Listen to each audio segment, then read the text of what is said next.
Okay, so one of the things that really helps my Claude to get me with better answers is this global set of instructions. So these global set of instructions are essentially the first thing that gets loaded whenever I ask Claude any question. Let's say if I just ask Claude, which is the absolute non-important question, but it will tell me John Pack. Like that's my Claude test username. It says this. And also it says John here. Now you notice my name is actually Ankit Minocha, and I've told Claude to call me John, but it said John Pack. Now John Pack is my identity here. Now, if you'll notice, so my role in my organization, like John's role in his organization, is that he's the CEO of the company and he runs different departments, which is finance, people, org, strategy, customer brand. So he's basically overseeing all of these departments. So how does John ensure that he always gets the right answers? Or the right type of communication is happening when he's talking to Claude. So one thing that we've done that we've seen working across different types of setups is this routing rule. This is probably the single most important thing, that what we've said, Claude, is that every time I start to chat with you, ask me what kind of a question is it? Where is this supposed to help me? So let's say if I go ahead and ask, how's my marketing? How's my team doing? So we've explicitly told Claude that every time I ask you a question, first confirm back, is this a personal question or is this a work question? So if I tell Claude that this is a work question, now it's supposed, like, at an org level, I have different departments that I'm a part of. So and every department has different type of context. Context is shared across Claude, but it does not get shared accurately between projects. It Sometimes you'll notice that you're getting correct answers, but sometimes a lot of times it's just not accurate. So how does it ensure that you're always having absolute correct information? And that is because of these projects, and these projects being routed based on this routing rule. Now it's forcing me to pick a project. Now I can pick one of these projects. Let's say if I pick customer and brand. Now I have an option. It's asking me, I could literally just say customer and brand, but what we've noticed, that doesn't work. You must explicitly select customer and brand here. If I select, this little blue icon shows that I'm now in this project. And if I now ask, okay, happening with my team, do you have any? I don't have any live data, okay, which is fair. We have not uploaded any accurate information in this yet. If I open this project, I will see a bunch of things and I'll just go over that one by one. So let's say one of size. So this is a very specific type of issue that's there. And how do you determine, as a customer support person, how do you determine how to respond to that customer versus as the CEO, what actions do you need to take in order to fix this problem? So this is giving me some pointers here. Determine if this is a pattern, if more than 10 people are affected. Clearly, this is an issue. For individual complaints, you'll notice that there are saying acknowledge within 2 hours, offer a refund or replacement. It's giving very specific action items here, and this is not random. Now, if I ask, why did you suggest the protocol?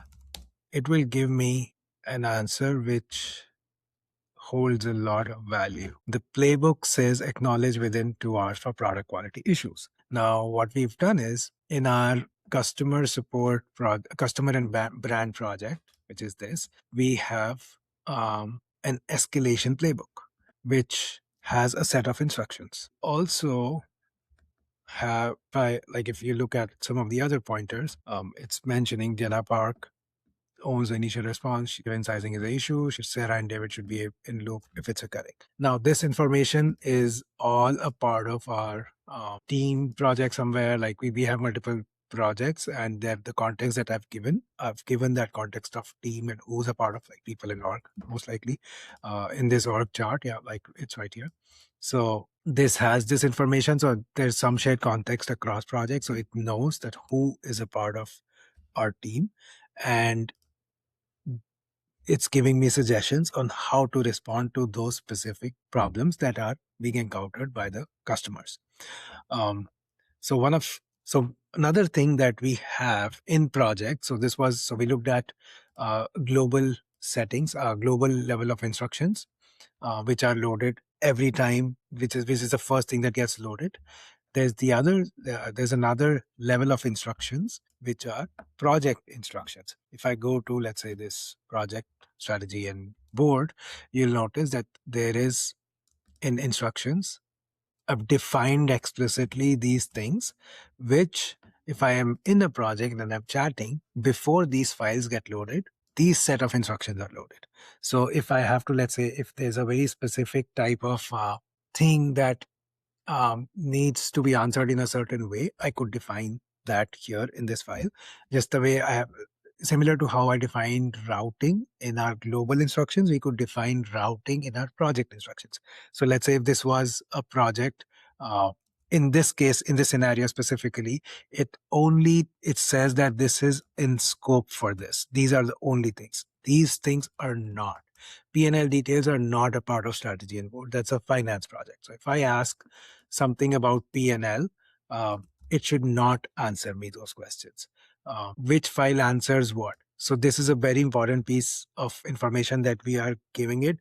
That it just it it's not that without these we will not be able to get these answers. It's just that when you put these instructions in this manner, you are sort of assuring that the answers that you get are consistent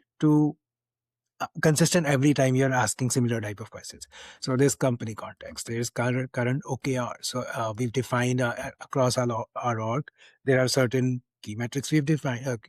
How do you keep track that all those OKRs are being worked upon? So those things are managed in that very specific file. There's information about board, there's information about priorities, and all of these are their own individual files. Now, one of the things that we've gone back and forth and finally narrowed down to this being the accurate way of a function is you could technically keep these in a single file. If you notice, these files are not long, like they're barely 4-5 paragraphs each. But the problem is, like, most of the times these files are being maintained by different people, different teams. So if it is a part of a single file, it just keeps, if it the responsibility is sort of differentiated.